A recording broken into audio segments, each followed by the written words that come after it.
Kapag umuulan, may isang bagay ang agad na pumapasok sa ating isipan. Ito ay ang payong!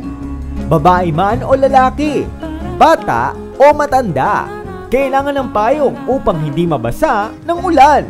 Kaya naman ito ang naisip na negosyo ni Melissa Tan ng Mel's Unlimited. Nauuso na ngayon ang mga bottle umbrellas. Ito ay colorful at fashionably designed na pwedeng magamit in all kinds of weather. Isa lamang ito sa mga bestsellers sa kanyang panindang mga items. Bottled umbrella kasi katulad ngayon, rainy season. So, maganda talaga siya. Talaga nakaka-attract siya. Like yung bottled umbrella, may mga design. So, maganda sa paningin ng mga clients. Ganon. So, yun ang napili ko ngayon. Hindi siya seasonal kasi maganda siya. Pwede mo rin siya gamitin kunwari, mainit. So, okay siya, tuloy-tuloy siya. Kahit hindi siya rainy season, tuloy-tuloy pa rin siya. Bukod sa effective ito sa iba't ibang weather, compact, madaling dalhin, at may tibay na maaasahan. Bottled umbrellas kasi, yun nga, yung bottled umbrella, unique siya. Hindi siya ordinary like dun sa ordinaryong umbrella na common lang, na walang ka-design. At least ito, may design siya. Tapos, pagka kunwari, umulan, tapos, siyempre, yung iba nag-worry kung saan nila ilalagay. Ito kasi, tight yung bottle niya. So, pagka umulan siya, pwede nyo rin ipasok siya doon. Hindi ka na mag-worry kung saan mo ilalapag, at hindi siya magdidrip yung tubig niya. Pinasimulan niya ang kanyang negosyo sa pamamagitan ng online advertising na nag-click naman sa mga mamimili. Di lamang sa Manila, kundi pati sa mga malalayong probinsya tulad ng Cavite, Davao at Cebu. Actually, ang mga binabenta ko yung afford ng mga tao. Yun yung pangmasa ng mga items, saka good quality.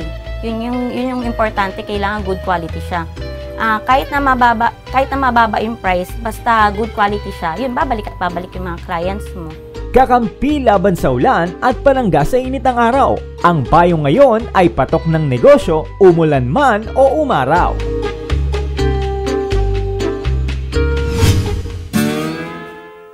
Pero sa lahat ng mga negosyo kapag tagulan, may isang kakaiba.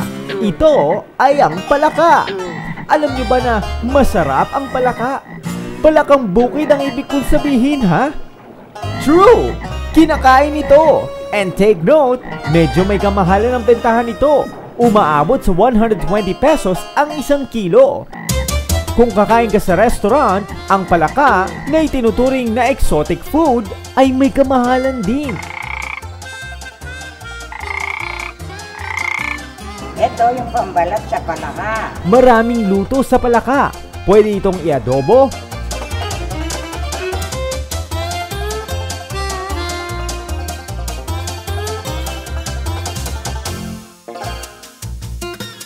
itinola,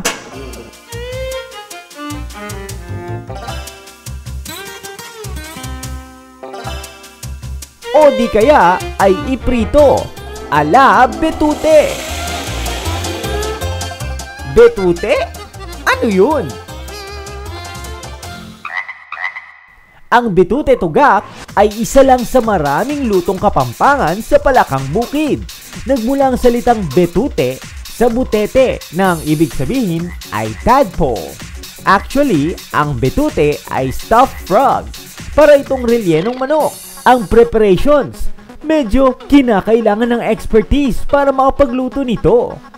Medyo kakaiba ang preparation dahil marami ang kinakailangan tanggalin sa palaka.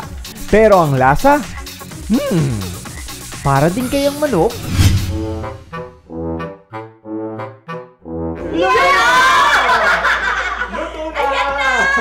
Ayun na, pinuli namin! Uy, ano yung sinili? So, teka, ito ang pritong palaka. Yan. Ito ang tinolang palaka. Ito ang adobong palaka na kanina pa tinitilian ni Ate Arlene. Ito Pero ewan ko kung di pa ako nakatikim yung dalawa. Natikman ko pa lang yung pritong palaka. Yung palang nahuli natin, marami na palang putahin na pwedeng iluto. Marami na pala yun, no? Oo, pero alam mo, hindi ako nagtakot kainin siya dahil nakakain na tayo sa president na masarap. Kaya lang ito, mukhang ang sabi nga nung mga nakapanood kanina, malinis daw ang pagkakagawa niya. At alam na alam daw nung gumagawa ang ginagawa niya. Oo, kailangan din talaga So kasi talaga may marunong. ano yan, may technique talaga. Oo. May technique daw ng paggawa Hindi niya. daw po kasi basta-basta dahil merong kailangan tanggalin part na hindi kinakain. Tsaka yung balat kasi niya tinatanggal talaga. So, laman lang yun. Paano tinatanggal ang balat niyan? Binalatan siya. Binalatan siya. Wow.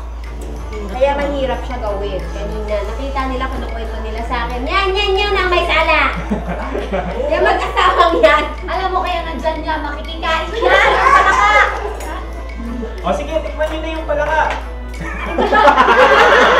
Bakit kaya nasabi ko? Para na ano ka? Diba power trekada? Bakit power of two lang yung ginawa Pala ko? susuko. Sa'yo, Lahat binabanata mo. Ngayon susuko. Ito gusto ko Ito kasi pang masarap na to. tikman natin ang rice. Bakit tumatalon ka? Buhay pa tumatalon. Kailangan ko ng kanin. Kanin Sarap din. talaga ng favorite. Alam mo ba pag kumakain ka ng prito, pag itong malutong, pwede mo nang kainin itong mismong ano niya. Bakit puro prito yung kinakain niya? Ay, yung tikman yung Yung bowl na, kakakaan mo na. tinola. Ay, masarap. Masarap pala talaga ang karne ng palaka. And what's good about it? Mas ligtas din itong kainin dahil wala halos kolesterol. Up next, gaano nga ba kahirap manghuli ng palaka? Susubukan niya ng trikada sa pagbabalik ng Bread and Butter.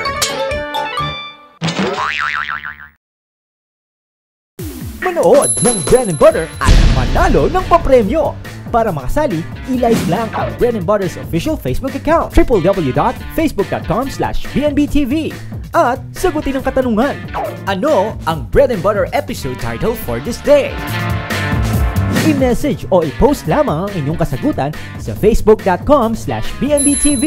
Ang maswerteng kalahok ay magwawagi ng gift certificates from our sponsors. Kaya manood at manalo sa Bread and Butter. Ito ay bilang pasasalamat sa inyong suporta sa loob ng 3 taon.